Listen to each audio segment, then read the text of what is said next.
Teru jalqabaasi arguun koo abdii ta'ee ture. Jaalalli kiifaa barii fakkaatee na ho'ise, garuu hara imimmaan qofattu hafee. Ati na dhiistee nama biraa filattee, osoon si jaalladhu onnee koo guutuun. Ati garuu gara biraatti ilaaltee, waadaan kaleessaa qilleensatti badee. Abjuun koo hundi hara caccabee hafee, ayyaana kee irratti sirriitti si ilaalee. Kolfi kee kan biraaf ta'uu isaa argee, onneen koo kalisee boo'ee. Jaalalli dhugaan yeroo hunda injifata jedhiin yaadee, na dhiistee kan biraa filattee.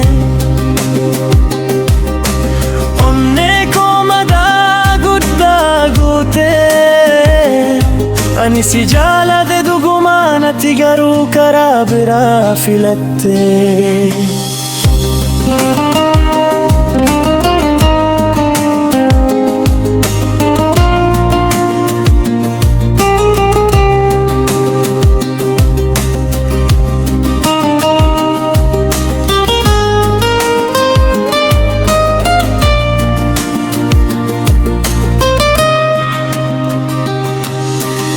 Na yaadattu jechuun hin eegdu, garuu jaalalli koo soba hin turre. Yeroon ni darbaa madaan ni fayya,